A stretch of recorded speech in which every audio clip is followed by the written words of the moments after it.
Welcome to the Gromp Philly podcast. We're working on it. It's better than the last one. We're headed to the right direction. The Gromp. You don't like the Gromp? The Gromp's funny. The Sounds like Gromp Gronk. sounds like something you would like catch on a boat. Yeah, but how I you got a doing bad today? case of the Gromp. Yeah, how you doing today, Greg Melly? Romp, I'm doing wonderful, man. I woke up 15 minutes ago, and I'm ready to talk Same. Sixers basketball, dude. Let's go. Who wouldn't want to wake up and talk Sixers basketball? Crazy people. So if you're in the chat, leave a like. It helps out me and Gregith Melly a lot. Huge. But I'm going to start out with my off-season trades that I made in a mock off-season. Tell the people about it, Romp. I want to hear about this. I want I'm you to explain this situation you got on your hands. I'm a GM. I'm the GM of the Sixers in this league. And basically everyone has a team. It's basically like fantasy, but they stick to the cap rules. It's really legit. I don't know what the heck I'm doing. But I made a trade yesterday. Matisse Thybulle is out of here. I got rid of Matisse Thybulle, and Shake Milton was in the package. Unfortunately, Greg, I had to get rid of him too. Oh. And I traded him for Cam Reddish. I traded those two for Cam Reddish. How do you feel? Man. I feel like we could get Cam Reddish without trading anything. Isn't he a free agent this offseason? No, they have like a team option or something like that. I mean, theoretically, yeah, I really like that because Cam Reddish has the ability inside of his body somewhere to be able to be really, really good in an NBA level. Like he's 3-and-D wing, good enough. He's got the ability, the skills, but he just hasn't shown it. But in hindsight, I'm probably not making that move because if we're trading Matisse Thybulle and Shake Milton, both guys who are getting regular minutes, I want a guy who is a solidified good player. Like something that we know we're getting back. But we don't really know. I will let you fail. Please come here. We're used to inconsistent role players. That's his problem. He's inconsistent. Be inconsistent on the Sixers. I don't care because he's the most valued archetype in the league. Is he not? No, he is. He is. But to a point, it's like we hold on to the archetype rather than what actual player produces. And like I'll give Cam Reddish like a year, maybe 2 more years of not producing. But like it comes to a point where like he's just like a Stanley Johnson type of dude or something. Like he's just a guy who can't. Great. Let me ask you this: has Cam Reddish performed more than any role player in the playoffs than the Sixers have had? The answer is yes. Yeah, probably. I mean, Shake had a pretty good game. Game 5. But I think it was. I'm trading with Dude. Look, I love Shake. I love Cam Reddish, man. He's a Philly kid too. He's the next Paul George.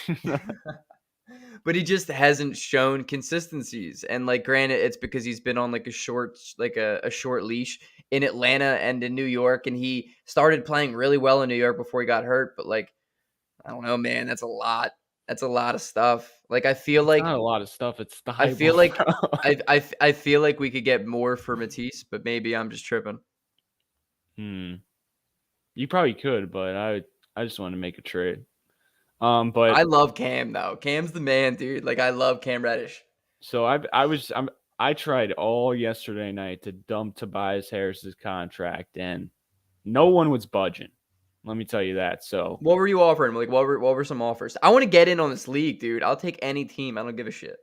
You could go next year. It's already filled up, but so I contacted the Rockets and the Cavaliers. The Cavs just got back to me this morning. But so this is a potential trade in the works. Tobias Harris, Paul Reed, Isaiah Joe, a first-round pick, a second-round pick for Eric Gordon and Christian Wood. Yo, dude. Dude, in order to get off Tobias Harris, I literally have to give up so many assets. All right, so or they hang up the phone. Tobias Harris, Paul Reed, Isaiah Joe, Paul Reed, and a first And and the a second? second. When's the And for first? What year I is the think first? 2024 For or Eric the next Gordon. year. For Eric Gordon, who's on 1 year left. I think he's 2. 2. And Christian Christian Wood. Wood. See, here's my thinking. Look, I love Christian Wood. Like He would be so nuts. I think he would be really good in Philly but he also doesn't play any defense. Like, I think Tobias Harris is as good, if not arguably better than him. His archetype, though. Yeah, I think the fit in I Philly is just better think with Christian Wood. I think his size and length would be more important defensively than Tobias Harris. I agree. I just like Christian Wood is just that guy who I know Rockets fans. I have a few friends in the Rockets community that just absolutely despise him. Like on another level of a Sixers hatred for a player. Like my level for Furkan is every Rockets fan I know level for Christian Wood because he talks all this shit about how he's one of the best dudes in the league, but every time they play a good team, he gives you like 6 points on like 2 of 14 from the field. Yeah, but So he's like next to Joel Embiid and James Harden now. Yeah, but there's gonna be no defense, dude. There's gonna be even What do you less defense than mean? there is now. Christian Wood Christian doesn't Wood play is going to defense. be a good defender. Dude, If he's no. motivated, he's long. How many guys quick. can we have on our team that we're gonna say if he gets motivated? No, dude, I'm tired of it. Dude, I this want a ain't dog. this ain't a George dog. Niang. This I ain't want a a dog. George Niang. This ain't Furkan. This dude actually has potential because he's long as hell and long. Imagine him putting that dude next to Joel Embiid. He wants to be a power forward, Christian Wood. He doesn't play like a center. It would be perfect. You're right. Hey, I just feel like maybe there's a Harris deal to like OKC or Detroit or some shit. I don't know. So you're telling me a James Harden, Tyrese Maxey, Cam Reddish, Christian Wood, and Embiid lineup does not intrigue you? Romp, what I've learned over the past 25 years of my life is the Sixers will continue to fail and never reach your expectations. It doesn't matter. I refuse to believe this team is going to do well until I see otherwise. Yeah, but I'm the GM now. Yeah, it's intriguing. Oh, you're the GM? Yeah, dude. So dynasty, dude. It's going to be a fucking Eric dynasty. Gordon off the bench? Come on now. When have we had an Eric Gordon off the bench? Before Danny Green tore his ACL. But no, I'm kidding. Speaking Eric Gordon's a stud. Speaking of Danny Green, he's on the trade block as well. Oh, you're going to get a lot back for him, Romp. Good move, dude. I'm in contact with the Washington Wizards, and I offered the Washington Wizards Danny Green and Jaden Springer for Kentavious Caldwell-Pope. I would do that deal. They said they'll get back to me. The reason why, you're probably asking, why would the Washington Wizards do that? It frees up cap space for them. Yeah, I would do that. And they get a young player in Jaden Springer. But he said it's too early to make that type of deal. Wait, so my question is, how does this work? Like, I don't how after the offseason, like, how does this fantasy team go? Like, does this go into the regular season? No, it's just a mock off season. They have a YouTube channel. It's called Blazers Uprise, and they like grade everyone's off season. They basically do it for content. There's also there's a Twitter account for it where like it's called Alien Woj, and it's like a fake Woj, and they basically tweet out all the rumors so who people want to give up, and that's fucking dope. I'm gonna look at that right now. There's a Discord. How'd you get in that? I'm good friends with the guys at Blazers Uprise. I'm gonna send you the Woj thingy thing on Twitter. Hold up. Yeah. But you would not believe this. Guess who people were asking for? On the Sixers? Yes. Tyrese Maxey? No. Furkan. Yes. Dude, I would dominate this. I would dominate this fucking league. If that's the case, dude, holy shit. It's probably because like cap reason.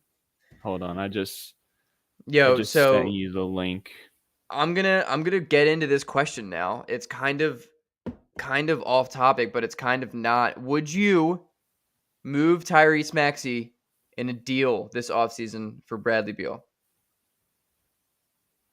Already, man. It's 12. It's like noon, and you're I asking the know. big boy questions. I know. I wanted to jump right into it. You kind of teased me with all this. All this trade talk. Yeah. I mean, I wouldn't. But here's the thing. Here's the thing, Greg. In order to get a star like that, we're going to have to trade Tyrese Maxey. So everyone's talking about the big name. Well, mostly Daryl Morey. But if you want to get Bradley Beal, you're going to have to give up, Matisse. Tyrese or Matisse Thybulle. But I doubt they would be like, oh, let's take Tobias Harris and Matisse Thybulle. Yeah. Or it's going But to depend on, like, if Bradley Beal creates his own destiny and says he wants to go to the Sixers, that yeah, that's true. is huge because it'll be a sign and trade. And, like, at the end of the day, dude, you don't get shit for sign and trades. Look, we traded Jimmy Butler for what? Seth Curry? That's what it was? And yeah, No, Josh basically. Richardson. Josh Richardson. That's what it was. It was Jimmy Butler for Josh Richardson. So, like, I don't feel like we're going to have to even – maybe I'm just crazy, but maybe we don't even have to move Tyrese. Maybe it can just be, like, Tobias Harris and Matisse Thybulle and, like, 2 first-round picks if we have any. Who knows? But Yeah, I think the big thing is Bradley Beal wanting to go to Philly. That's like the most important thing. that's hands down the most important thing. But Tyrese Maxey, dude, don't touch him. Yeah, don't touch him. Don't touch him. Do not touch him. Do not touch him. Please, so seriously, dude. I'll break down if we lose him. Because not only is he just a stud and he's 21 years old and his improvement is something that I don't even think we can understand yet, but like he just loves the game of basketball. And that means so much, It means so much that he cares so much about the game and like he enjoys it and he has fun and God, don't touch him. Yeah, I mean, how old is Bradley Beal? Like 29? 28, yeah. 28? I mean, Tyrese Coming Maxey's off 21. Yeah, and Beal's also coming off the worst year of his career. Yeah, it's not – you can't trade it. Because imagine like 5 years down the road, Tyrese Maxey's going to be a great leader. I feel like he's already a good leader, even though he's young. Yeah, Tyrese is – I mean, he struggles at times. Like, he has trouble taking over games when he's playing well because he is very passive and, like, second-handed. But that's going to come with age. It's also going to come with a coach that tells him to not basically fuck off when he's asked about, like, oh, what can I do next week to get better? Doc's like, I told him that he can't play basketball until later than that. He needs to take a break. So Yeah, we'll need a better coach. Weird. We'll need a better coach. Yeah, definitely need a better coach. Now, I got a question for you because I made a video and it's creating some, some backlash. Yeah, people are pissed off in the comments. Well, some people are. A lot of people are. That's a good point. But some people are like, "What are you talking about? Are you kidding me? Oh my god!" And I'm like, "Dude, chill out, dude. I'm not gonna read all that." Anyway. Yeah. So, personally, I don't think he can be the number one option, the number one go get a bucket guy on a championship team. We're talking Embiid. Joel Embiid. No, I don't think he can. He's a center. Yeah. And as much as I think he is arguably the best scorer in the NBA, playoff time basketball is different, and you can't really be a center and be the best player and best offensive option for your team. That was the whole point of getting James Harden. Like, that was the whole idea. If we believed in Embiid as much as we think we did, we wouldn't have went out and got James Harden. That's not what would have happened. But clearly, management knows you can't rely on your center to go get your bucket with 6 seconds left in a game because what's he going to do? Post up, dude? Like, it just doesn't work like that anymore. It doesn't work. Like, the last play of the game is going to be a post up fadeaway win. Like, it's just not it. It's driving to the basket or step back shot. That's even Embiid's game winner was a fadeaway 3-pointer. Like, that shit just is not going to work down low. He always, goes out to the 3-point line.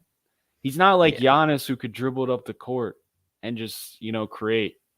He No. needs a Chris Middleton type for him. I think Maxey can be that guy, but I don't think the Sixers realize he can be that guy. I don't even think Embiid realizes. Like, I don't think Maxey's they thing trust though, him like that. like Maxey's really, really good in the flow of basketball because he moves up and down the court at a really high level. He's really, really fast. But if you really, really notice Maxey, like he's not a great half court player because he doesn't really have a dribble package. Not yet. I mean, I'm sure he's going to get one, but his dribble package is not good enough for him to be like the last guy to take a shot in a half court offense. Because if he's not just explosively blowing by somebody, he's questionably pulling up for like a contested mid-range jumper. Don't get me wrong, he's been solid, and Maxey works so well off of Harden because Harden will lull his defender to sleep, give it to Maxey, and then Maxey will shoot out of a cannon. But like Tyrese needs to get a dribble package this offseason, like a comfortable like go-to dribble package before he can really be that guy. But what if we like ran actions for him instead of just being like, "Yo, here you go, do But something." it doesn't really work like that in the NBA. What do you Like mean in it the doesn't work like NBA, that? the NBA every last 24 second, it's the last shot clock possession, win or go home. We're not like, all right, this is the play we're going to run. We're going to be like, dude, give it to LeBron James. LeBron, go figure it the fuck out. Yo, Jason Tatum, just go figure it out, dude. Like, this is you. Luka, do your thing, Luka. Like, I'm sure other guys will be like That's running true. off ball or doing something, but it's not like we're really coming up with elaborate double screened pick and rolls, cut baseline, deuce, whatever the hell you want to call these plays. Yeah, and especially with Doc Rivers as your coach, dude, don't even act like that's a thing.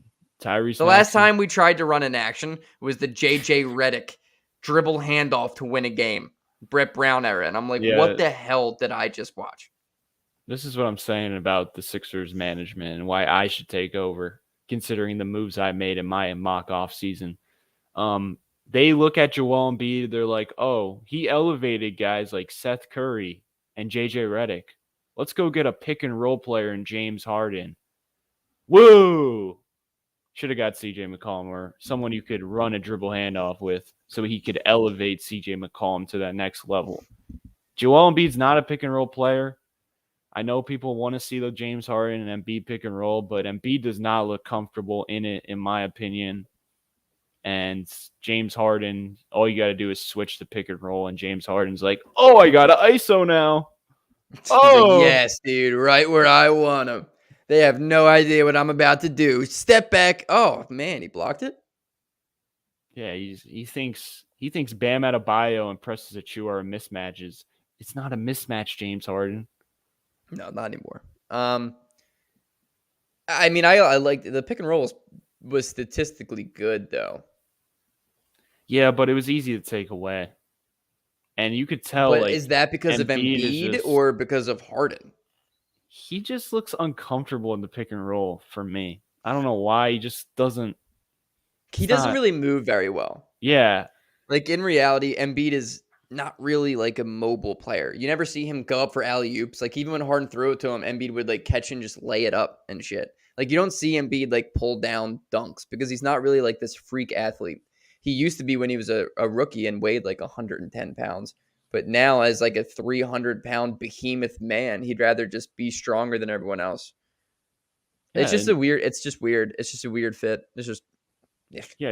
yeah. And the the problem is we warped Joel Embiid into like a small forward shooting guard type because we had to, because we couldn't put the proper, like talent around him. So now he's this whole different player. He's like not a prototypical center at all because, we had the Ben Simmons debacle, all that stuff, which is great. I love the Joel Embiid takeover show, but like, it's going to be hard to win when your center is like the number one guy. Go get a bucket, please. Joel Embiid, please get me a bucket. It's going to be Beal. tough to win.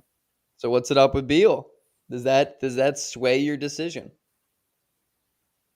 I mean, if it's not for Tyrese Maxey, but like, that's the thing. Like, what's the point of having Tyrese Maxey if you're going to get Bradley Beal? Come off the And bench. then Dude, you're going to have James Harden. he's immediately our best bench player. Yeah, but I don't want my boy Tyrese Maxey off the bench. He deserves better.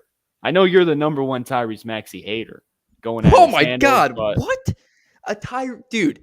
I'm I'm just not even kidding. getting into it, Rob. No shot, dude. I would die for that man. So Draft night when we drafted him, I made a video the next day and said this was a yeah, steal, and I know. I'm never like that. Should we go I'm all back to the ears. question? Do we need Bradley Beal, or do you want depth? I want depth, I agree with that. but I'm not going to complain if we get Bradley Beal, Yeah, because as long as it's not for a shitty package. because Bradley Beal's like the perfect fit for Embiid. The perfect. Yeah, I mean, I don't know anymore, dude. Like we said that with Harden. What is the perfect fit with Embiid? Like, was it Jimmy Butler? Was that the closest thing we've had? Yeah, he's close, but he's not a guy who can run, dribble, handle. So JJ was the perfect fit. So No, do we but really need to go out and get a like guy Bradley Beal? a guy who can actually dribble. Like Bradley Beal, he could dribble and create. You know, it's not just JJ Redick coming off, taking one dribble, shooting, or Seth Curry doing the same thing. Seth Curry was a little better than JJ Redick in terms of creating and getting to the rim, but Bradley Beal is a whole different level.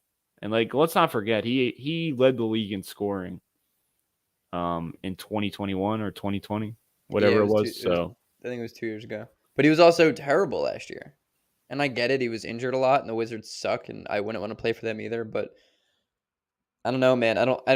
I'm tired of getting guys who have proven nothing. Sure, that's And then we get surprised when it comes to the second round of the playoffs and they all fold like they all have in all of their careers. Like James Harden, dude, like the dude is not a playoff performer. He just hasn't been in his career. He's statistically not terrible, but when it comes to elimination games, he is garbage. And he showed the same thing in Philly. That dude you just mentioned, James Harden, that dude's the problem. Like, we shouldn't be up here being like, yo, let's trade Maxey for Beal. In reality, it should be, yo, James Harden, get the heck out of town. Yeah. In my opinion. But But with the situation, it's impossible. do you think there's any all right, so let's talk about the Harden situation then for this offseason. Like, where do you think it's going? Like, what do you think he takes? Does he take the 1-year extension? Does Philly what goes on, Romp? I want him gone. But he's probably gonna opt in, or he's gonna take like a lesser 2-year deal or something like that. I don't think we're gonna give him a super max. Like, if we give him a max contract, I might just delete my channel. So yeah, Morey would instantly become public enemy number 1 real quick if he I would love that. Harden a max deal. I would love love the Morey, man. I hate that dude. I want him to succeed so bad. I don't Because at least he tries, dude. Like, we've had so much management issues over the past however many years. Dude's out here playing like it's 2K. I'll tell you why I hate Morey. Because he just reminds me of those kids in high school that were like, I'm taking all honors courses, numbers, analytics.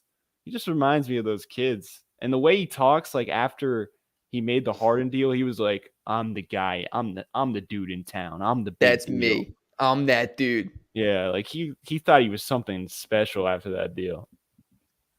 I mean, He's we did arrogant. too. He's arrogant. I don't like man. it. They all are arrogant, Romp. In order to be that successful in a career like that, you have to be fucking arrogant. That's the way it is. That's like saying, oh, the president only cares that like the president's a narcissist. Yeah, no shit, dude. All of them are. All of them are. And then he's like, oh, well, would you rather a 4% winning a championship? But if we make a deal for James Harden, it goes up to a 10%. But that's like to the analytics. Like, he's shut not up, dude. He's not an athlete, though, man. Like, that's just exactly. That's his way to. All right, so do you want an athlete like Elton Brand? That one's gone really well, Rob. We literally have the worst example on both ends of the spectrum.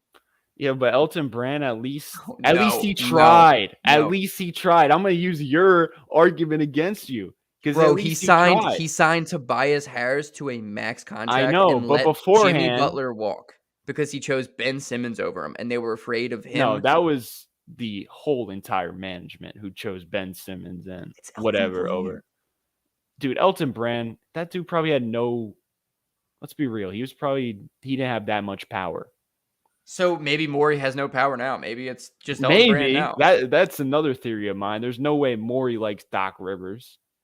The guy's up dude, top. There's no shot. There's no shot, man. It's probably Brand's side that's like, we choose who the coach is and we love Doc Rivers. It probably is, dude. I'm going back. He's like, he's a player's coach.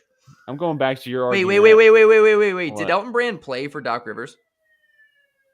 I don't know. I guess not. Here's the thing. At least Elton Brand tried, like you said. He went out and got Jimmy Butler. He got wild with the Tobias Harris trade. But let me ask you this: was that not our best shot at winning a championship? The Elton Brand. What round did we lose? The second round to the champions, and Kawhi Leonard having a historic postseason series. We lost in the second round, dude. So as much as people want to hate on Elton Brand, he put us in the best opportunity to win a championship. Now he fucked it up afterwards. No. He should have ran it back. No. The Sam Hinkie's the only person who set us up to win a championship. Let's not pretend I can agree with that. He's the one that created every asset, gave us everything we ever had, and gave us the ammo to go out and make moves. And Elton Brand fucked it up. Colangelo's fucked it up. Hinkie, so far, fucked it up. Big time. I'm not praising Elton Brand, Mr. Rudy Poo. Elton did not trade Jimmy Butler for wait. No, he's right. Yeah, he's right. I read that wrong. Yeah, well, the Jimmy Butler thing, Jimmy wanted to go to Miami. He did sign Al Horford to a albatross contract. Yeah, that was I'm saying before all that. And then I'm saying before Daryl Morey comes in and saves that day, because if Danny Green has been an awesome acquisition for our team. He's the only guy on our team who is a legitimate winning player. That's true. But here's the deal. Bro, you could have presented any pick to the OKC Thunder, and they would have been like, "Okay, sign me up. What do we have to take?" So I'll take. What's up with Tobias Harris? Then why can't we trade Tobias Harris? Because Tobias Harris, that contract is disturbingly bad. The Al Horford contract before he came back to Boston, he didn't even play in OKC. That contract was like the worst in the NBA. But here's the thing. So I was talking to the Knicks yesterday in my mock off season, and I was thinking about it, man. I was thinking about trading Tobias Harris for Julius Randle. Is that crazy? Yes, that's disgusting. You wouldn't take Julius Randle? It's disgusting, dude. I don't want Julius Randle as the sick. He's so much worse as a fit. I don't know, man. He shoots the ball 25 times a game. And it never goes in, and he can't shoot anything past the elbow. At least he could get his own shot, unlike Tobias. No, he can't, though. That's the thing, Romp. He's terrible. He had an off year. Very, very off. And he's not, dude. No. We're ending this discussion. Tobias Harris is a better defender. He's a better defender. He's a better three-point shooter. He's a better catch-and-shoot shooter. I don't think he's a better defender. Without a doubt. Tobias Harris is hands down a better defender. If we're taking off what we saw from the playoffs, in which, of course, I am. Yeah, but here's the thing. What happened to his defense in the last two games? It fell off a cliff once again. Julius Randle's never played defense in his life. He was on the Knicks with one of the best defenses in the league. Julius Randle sucks. I don't even want to entertain this idea of trading Tobias Harris for him. Yeah, but Tobias Harris sucks too. There are levels to it, Romp. No, there's not. See, here's the thing with Tobias Harris. Randle's on a bigger contract that's going to be a longer contract. No, it's way less money. But no, it's not. Well, dude's making like as I was talking. Well, here's the thing, Greg. Yeah, I was talking to the Knicks GM. Yeah, and they told me I don't want anything to do with Tobias Harris's contract. So that just goes to show how low of value your boy has. We also have to remember, you're not actually talking to the actual GM for the New York Knicks. You're talking to another kid. It's legit. Who is this dude's legit. This dude, the Knicks GM, he's legit. He knows all the CBA. Like, I could get him on the stream, and he would be talking like, just like we would be like, what the hell is he talking about? Like all the rules, he knows everything. I'll be like, So shut up, dork. he probably he was trying to take advantage of me because I'm a new GM. Yeah, you're fresh in the office, dude. This dude's been doing it. I'm trying to find this Julius Randle contract here. I think it's like 20 mil or something. So much money, dude. Dude, Tobias Harris is 37 mil a year. But he only has a year left after this year. It's a 2-year deal. It's so much easier to trade guys on 2-year deals because you can basically convince a team that it's basically a 1-year deal. Here's the thing with Tobias Harris. This dude does not have any killer instinct in him. He's going to choke every big game. He's going to miss easy layups in every elimination game. He's going to miss wide open three-pointers in every elimination game. So I would rather take a chance on someone else than living with the same sequence where he falls short in elimination games, because you could tell he gets scared of the moment and he's like, oh, should I shoot this? I'm wide open. Oh, I'm probably going to miss. He just doesn't have that killer in him that we need role players to have.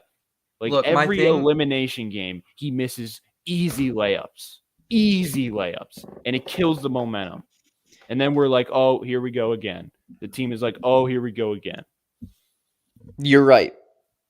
But this move doesn't change the team in any direction. We're not becoming better. Yeah, but it's a lateral move. Forget about the move. Forget about the move. Okay. I'm just talking Tobias. I'm not I was just kind of joking about the Randall thing. Tobias is not a good basketball player. He doesn't attribute to winning games.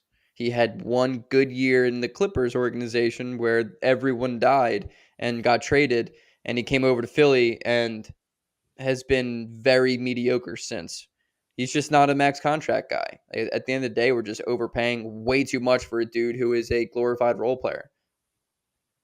Like, he's not. The fact that the Sixers' problem, our fan base and everything, is the fact that we rely on players who get too many minutes a game. We should not be playing these dudes as many minutes as they're getting just because we have no other choice. Like, Matisse Thybulle shouldn't be getting 20 minutes a game. Tobias Harris should not be leading the team in minutes every night because he's not that guy. He's really not a starter. He's probably a really good sixth man, a dude off the bench, and just in a smaller role with a better team fit around him. But for some reason, we are inept in finding actual fit. Like, we've never given Embiid the fit that he needs around him, ever. Oh, yeah, that's true. That is very true. And it's just like every year is the same shit, man.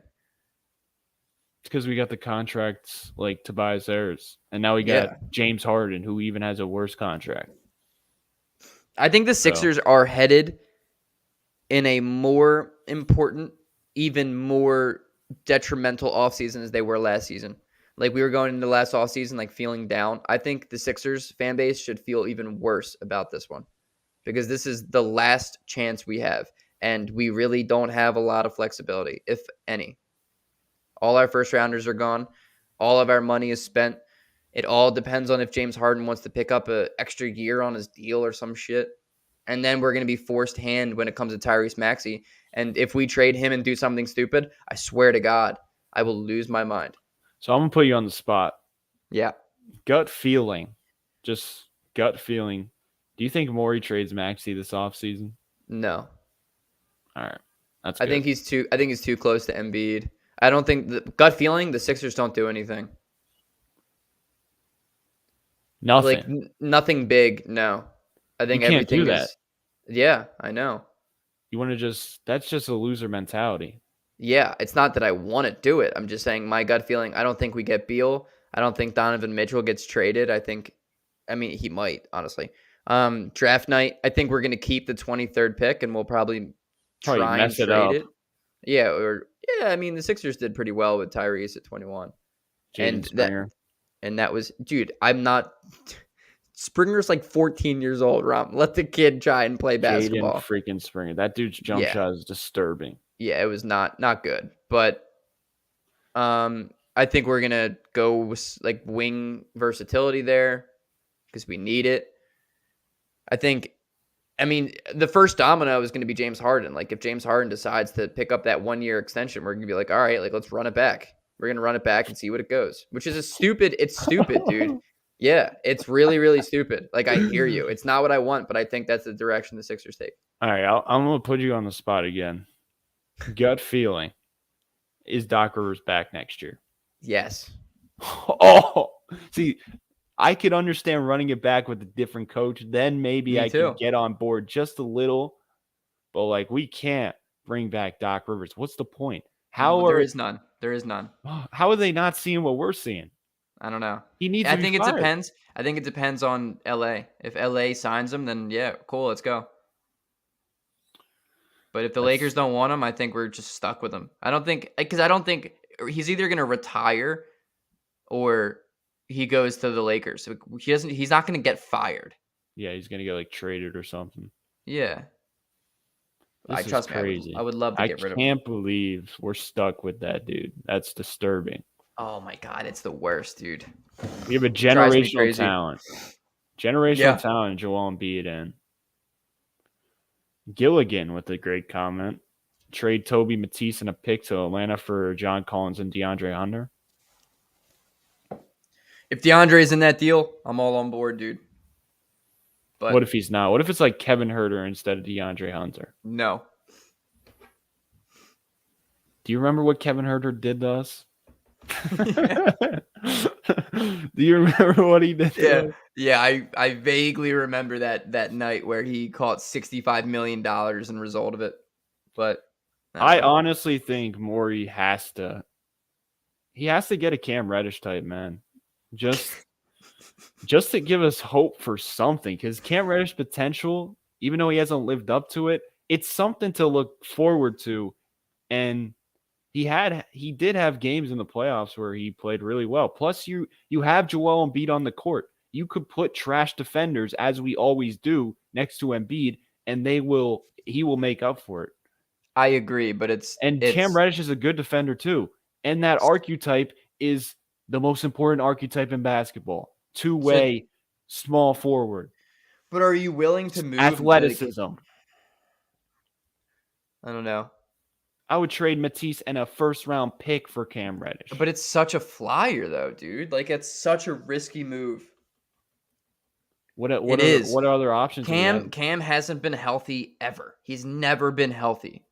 I think Atlanta's a really good team to make a trade with, though, just because of how bad they were this year and how disappointing they were. And, like, I think there's something there. I made a tweet during the playing game when they were playing. I said, I have a feeling John Collins is going to be a Sixer next year. And I still feel that. Like, maybe somewhere there's like this gut feeling of like John Collins, but like in reality, Romp, John Collins is not a huge upgrade over Tobias He's not Harris. better than Cam Reddish, I'll tell you that. He is, though. He's better than him, but I would rather hope for the potential of Cam Reddish over John Collins. How many times you sound like a Ben Simmons fan? Because that's all I have left. The Sixers have defeated me. You sound like a Ben Simmons fan. Like I get it. Like, I like Cam Reddish a lot. I think he's hopefully going to be a really good player. But how many guys have we seen in the same position that he's in just not turn out to be good? Yeah, but think about it this way. So Cam Reddish was in Atlanta. He never really couldn't stay healthy. Never really got a role. And John Collins has had an issue over there as well. So it's not just Cam Reddish. John Collins is having issues. So John Collins is also far, far more proven than Cam Reddish. He hasn't been in a good situation. Then he went to the Knicks, and Tom Thibodeau didn't even let him play. He didn't even give him a chance. What makes you think Doc Rivers, the literal black Tom Thibodeau, is going to play him or not? Because we have Furkan, Shake Milton. We have a trash bench. We don't have Evan Fournier. Our bench is so bad. Evan Fournier. Yeah, he would. Dude, people talk about athleticism. They talk about wanting it. They talk about wanting size and length at the wing position. But now I'm presenting you Cam Reddish, and you're like, we have George Mother Fluffin' Niang playing 25 minutes in the playoffs. Why can't you just try Cam Reddish, Greg? I love Cam Reddish. I want Cam Reddish. But all I'm saying is Matisse Thybulle and Shake Milton, it's a lot. What did Matisse do? Matisse didn't even look at the basket in the Matisse playoffs. He doesn't Thybulle even is know the what the perfect. basket looks like. He's the perfect example of a guy who other teams will overvalue because they do not know him as well as we do. Dude, do you not remember going back to Swipe his tweets saying I would trade this and that and this for Matisse, and I'm like, dude, yeah, take him, bro. fucking That's take him, man, Swipe-o. take him, please. Who do you They don't think we understand. could get? Then who do you think we could get for Matisse Thybulle? Oh man, I don't know. I would have to sit down and look at teams, but I think it's not going to be like, a piece of shit. Like, I'm not calling Cam Reddish shitty, but I love Cam Reddish. I want him to be a Sixer. Trust me, dude. But I'm not trading Shake Milton and Matisse. You know what? Fuck it. I'll do it. Whatever. I'm done. Yes, you I don't will even care. do it. I will. That's I'm all doing I it. wanted. I'll do it. Because Thank at the you. end Oh of the my day, God, I thought you were going crazy. At the end of the day, you've convinced me because Matisse Thybulle, he doesn't do anything in a playoff game, and Shake Milton probably will never get any better than he is right now. With Why the Sixers, he's going to be a good player, but he needs a better developmental staff than the Sixers. Yeah. So why not? No draft picks at all. Yeah, all right. I don't know, man. I don't know. I would so even Mr. send Rudy a draft Poo. pick over. Mr. Rudy Poo. I want it, dude. Romp, shut up, man. You just convinced You me. can't and now you're get gonna Josh be an Hart. Dude, I don't know, man. You can't get Josh Hart. He's staying with Portland. He literally he was putting up like 16 a game in Portland. That's true. Yeah, but what about Matisse Thybulle, man? What did he literally shit the bed in the playoffs. He was miserable. He was looking like a freaking high school player who just got called up from freshman. But here, try to see if we can get Landry Shamet. No. Dude, Landry Shamet was enough with these goddamn one-dimensional players. Please. What we love Cam Reddish is because he can also play defense. Wow, a guy who can play on both sides of the court? Oh my God. No Landry Shamet. Please. Here's my next question. Same fucking mistakes every fucking year, and I'm tired of it. And then we complain about like, oh, our bench defense sucks. I wonder why. Because we have Landry Shamet. But do you even think Daryl Morey knows who Cam Reddish is? I hate you. Of course he does, dude. I really don't believe he does. I'm gonna be honest. I don't think he knows who Cam Reddish is. How did this stream turn into 45 minutes about Cam Reddish and how much we hate Daryl Morey? Which I love. I love him, by the way. I hate that dude so much. Just the way he talks. He's talking like NFTs and shit. Who do you hate more? Yes, I hate NFTs. Yeah. Who do you hate more, Doc Rivers or Daryl Morey? If you could keep one, you have to keep one. Who are you keeping? I'm keeping Morey, obviously. Come on, right, Doc Rivers is like different. I almost left this right now. Like I almost just bounced.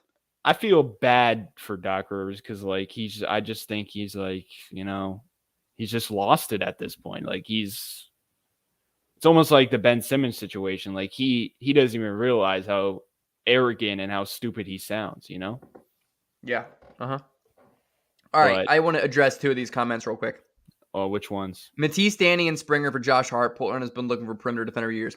Danny Green might be done playing basketball for his career. I just want you to know that. So you're might have to bring him out of that trade. Thybulle is going to not going to yield a two-way player. Send him to Dallas for Trey Burke. You're out of your goddamn mind. Matisse Thybulle's trade value is far higher than Trey Burke's. I was getting roasted for Cam Reddish. Yeah, that's arguably the worst trade I've ever seen. Also, Sixers should look to get Dort from OKC. In our goddamn dreams. Oh man, I love Lou Dort more than anything in this world. There's no shot we ever get him. What about Shea? You think smart GMs don't know Matisse can play? Come on now. Probably you just said that our own GM doesn't even know who Cam Reddish is. So yeah, that's true. But there's teams definitely, but Portland's not trading Josh Hart. They literally traded for him. Why would they trade him? By the way, Dort is a very, very, very improved 3-point shooter this year. He had a couple of 30-plus games. I will bet my no, not my channel. I'll bet something huge that Josh Hart is a Portland Trailblazer next year.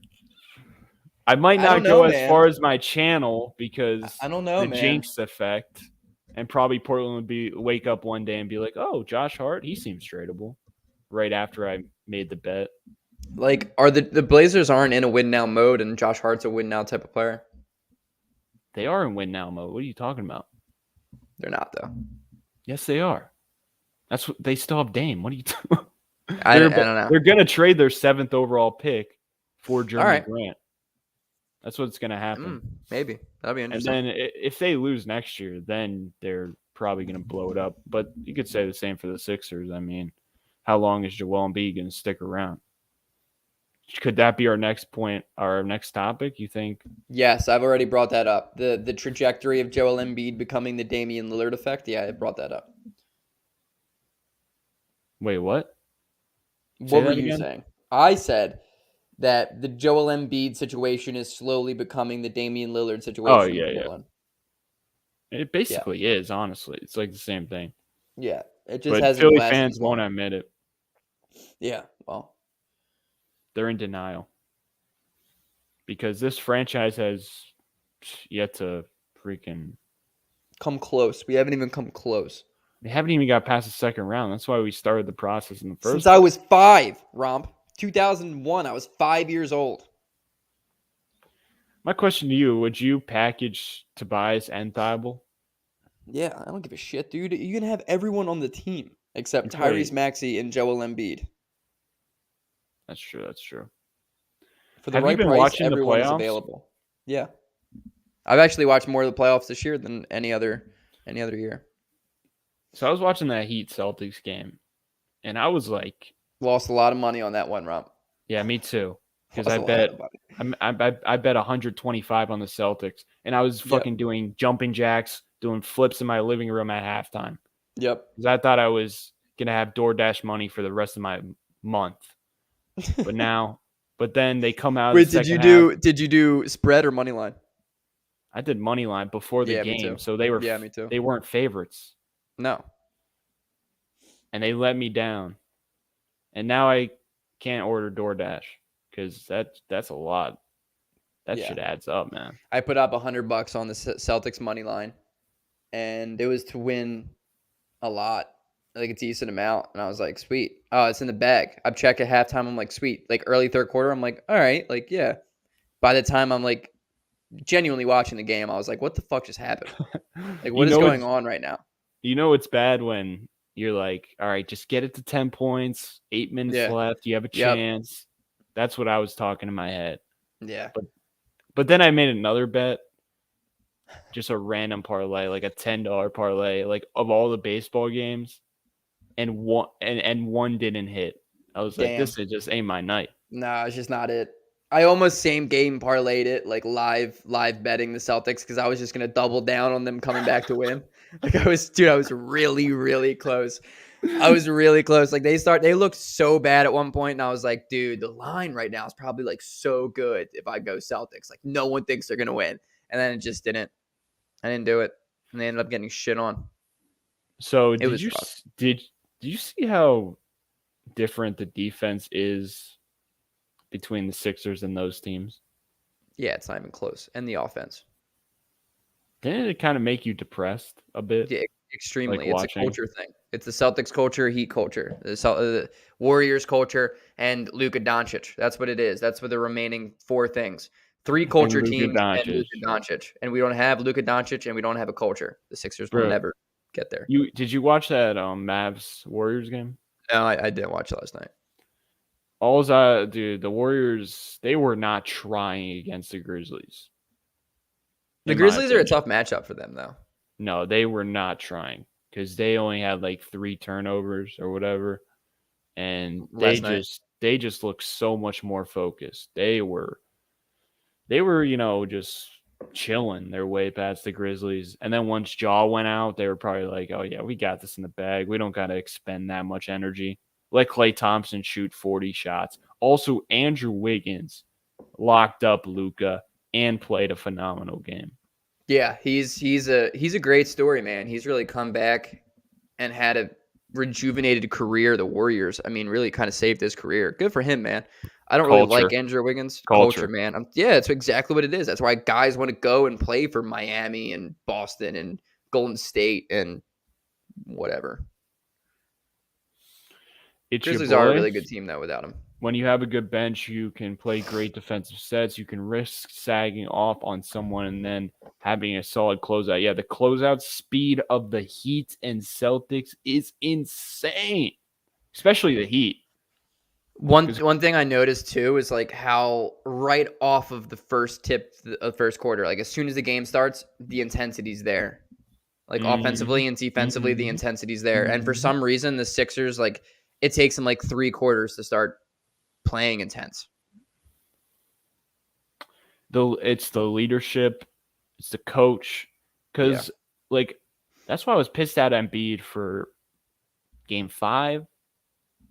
I was pissed at him initially because I was like, dude, you can't come out like that when we got blown out in Miami.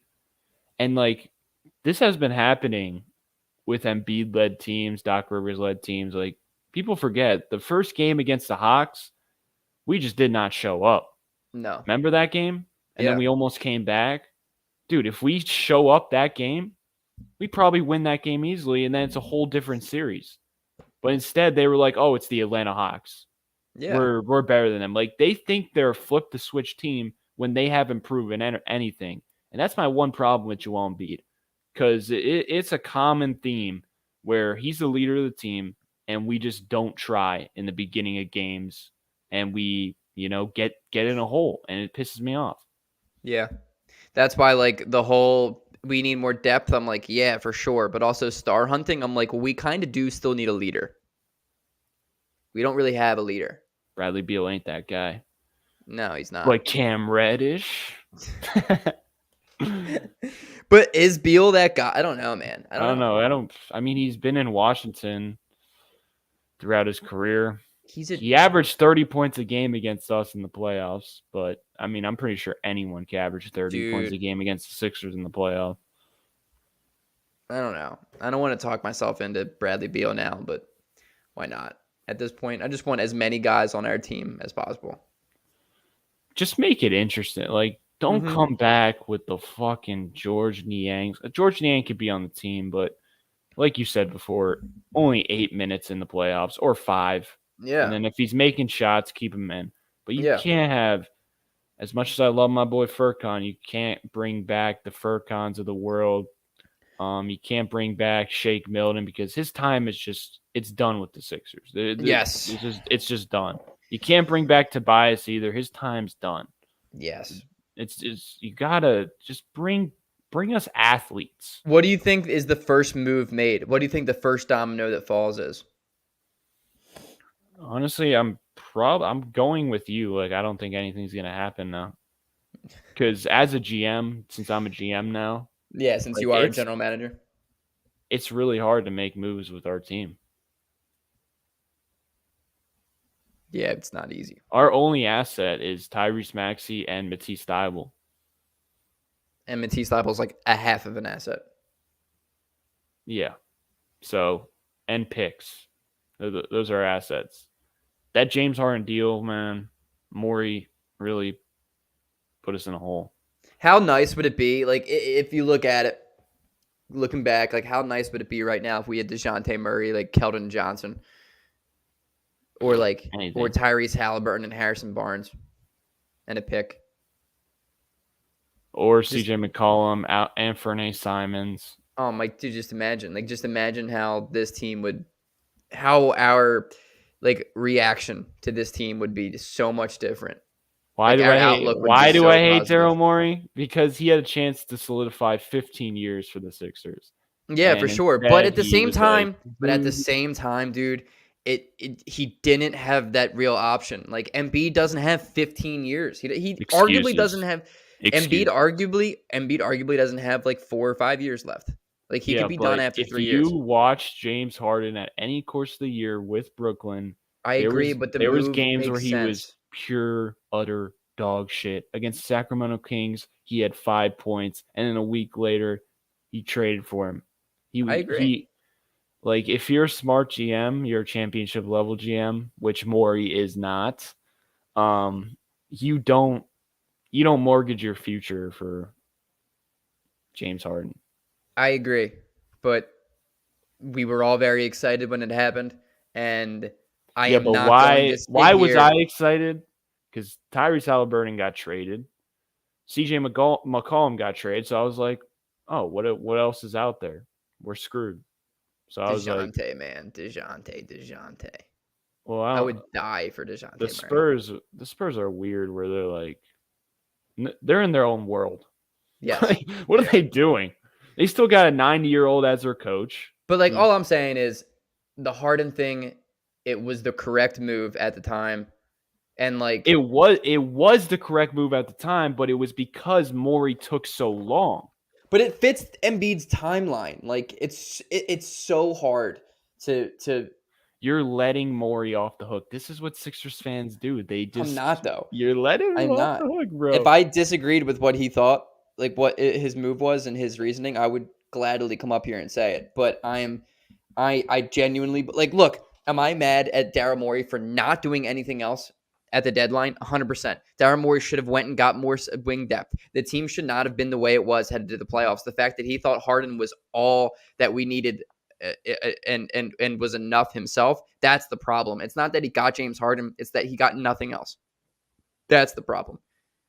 Like, we needed more depth at the center position. Doc Rivers needed to play Paul Reed. We needed to go and get 3-and-D guys. We needed to go get like a backup guard. And for some reason, we got none of it. Daniel House was a free agent for super long, and then the Jazz picked him up. You're telling me we couldn't get Daniel House? Granted, he's not really what I'm talking about, but but he's just a player that is better than George Niang in the playoffs defensively. Yes, he's better than every guy we have. And he hustles 24/7. 100%. And that's the whole point. And he was the fall guy for James Harden in the bubble. Remember that? No.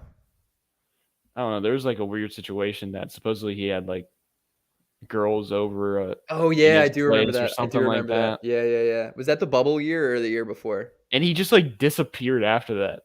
Yeah. Like, no one talks about that. Like, he was a legit player for that Rockets team, and he just disappeared. I think he was the fall guy for James Harden. I honestly do, if I'm being honest. Hypothetically, would y'all have given up Ben and either Matisse or Maxey for a package including Ingram from the Pels? I would gladly trade Ben Simmons and Matisse Thybulle for Brandon Ingram. Yeah, not Maxey. No. Is Ingram the guy, you know? Is he that dog? He played really well in the playoff series against the Suns. He did. You want me to throw some names at you for free agents? Chuck names, dude. And you could be like, hell no. Hell yeah. You ready? I'm ready. Gary Harris. Hell yeah. He's not likely, though, because he's going to be... Hell no. Dude's no shot coming here. Jeremy Lamb. Nah.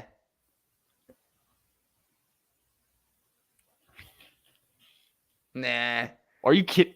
Great. Has he played over 20 games in the past 3 seasons? I don't care. Everyone gets injured nowadays. Yeah. Jeremy Lamb more than others. Do I need to go bring up his height and length?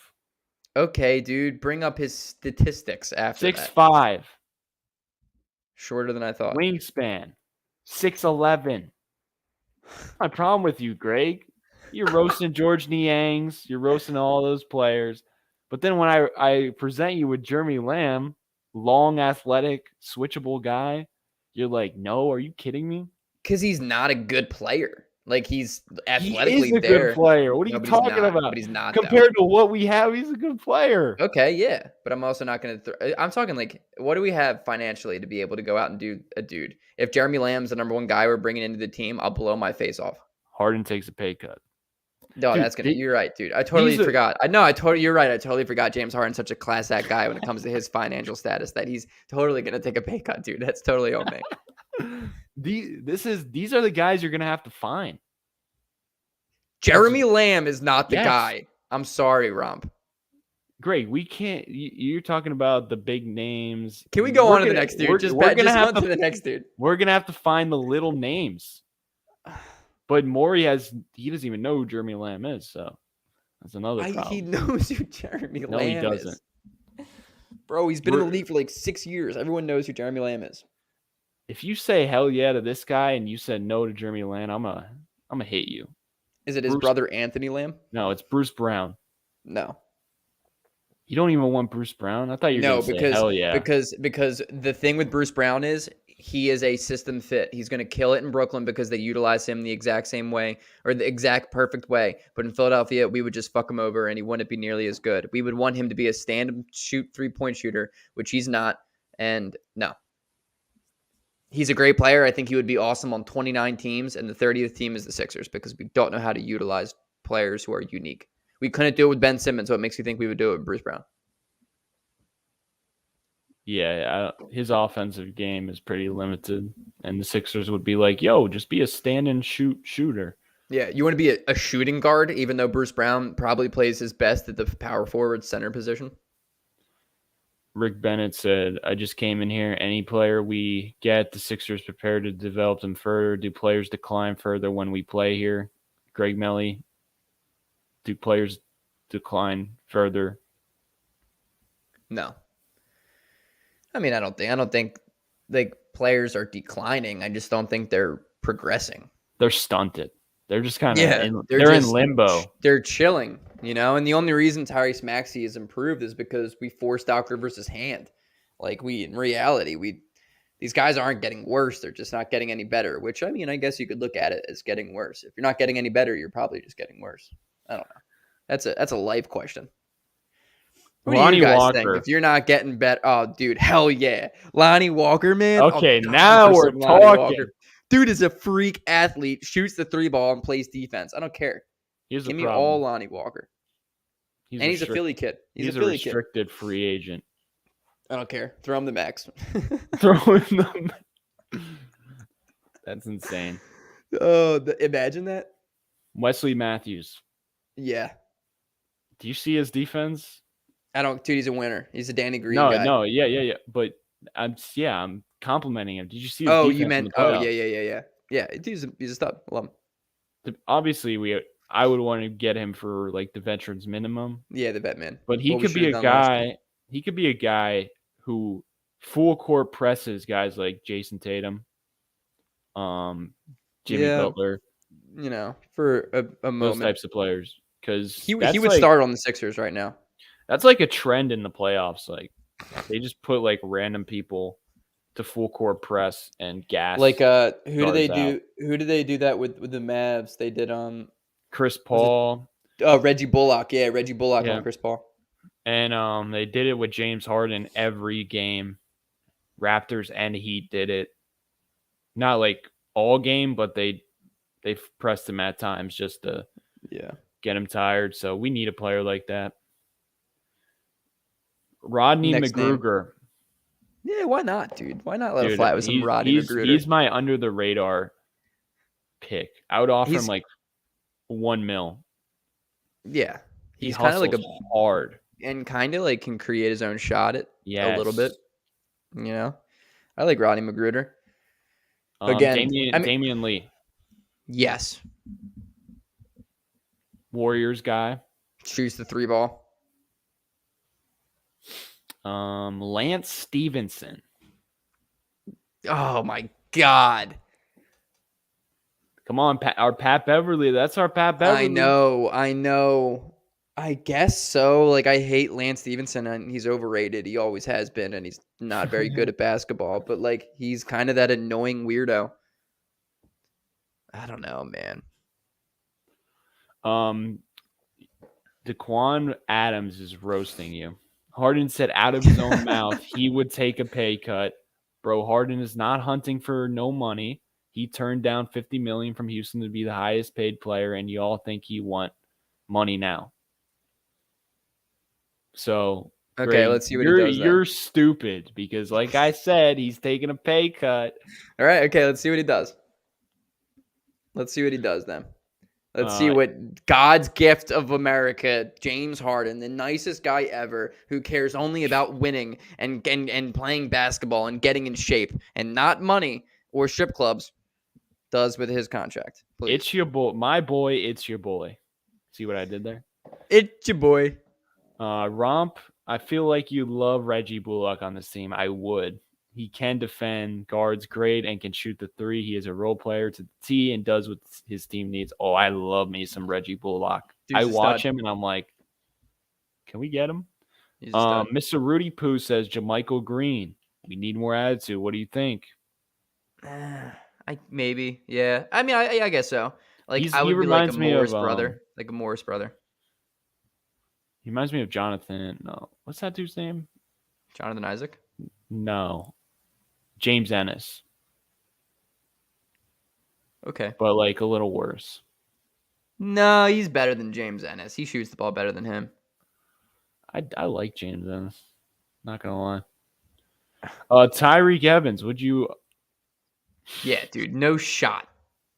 What do you Tyreek mean? Evans hasn't even been like allowed to play basketball since like 2016. Hear me out. You throw him a training camp deal. You see what he's got. I don't give a shit. We'll throw you a training camp deal. I don't care. You're not going to make the team. I'm not worried about it. I mean, if Matisse Thybulle's making the team, I think I have a chance. Yeah, right. Romp, how tall are you? Like 6'1.5". So 6'1". All right. I'll list I think I grew a bit. I don't know. Yeah, sure. DeLon Wright, dude, count me in for some DeLon Wright. Yes, Why not, man? yes. That dude hustles. And he need hoists guys who threes. hustles. He's also on a pretty decent contract, I thought, though. Oh, there's a video of Tyreek Evans looking good. And you know how Sixers fans are when it comes to off-season videos. We love that shit. You're sleeping on Tyrese Evans. What's his name? Tyreek Evans. Tyreek Evans. Tyrese. He's a Philly kid. He's cool, but he hasn't been playing. He hasn't played in the NBA in like 3 years, dude. I don't give a shit if he's reinstated. You want to sign Josh Gordon to the Sixers too? I can't believe you said no to Jeremy Lamb. That is just disturbing. He's not good, dude. He might not be good, but it'll be good for the Sixers. Nobody is good for the Sixers. Let's go to the forwards now. Deal. Let's do it. Roast your decision making more. TJ Warren. Yeah. We probably couldn't get him, but he's very injured. No shot. Always injured. Yeah. Oh, I got one for you. Well, come on. Jeremy Lamb we could get for like not much. Derrick Jones Jr. Yes. Defensive athlete. That's arguably the craziest athlete of this generation. And he's a good defender. Granted, he was not healthy last year, but he's also from Philly. I played against him in high school. Let's bring him in. Archbishop Carroll kid. Kyle Slow-Mo Anderson. Yes, because I know that you're going to freak the fuck out if I say no. I like Kyle Anderson. He shoots the ball well. His defense is low-key nice. Yeah, and he shoots the ball relatively well. He's improved a lot from the moment he came into the NBA. And he has a pretty solid pace of play.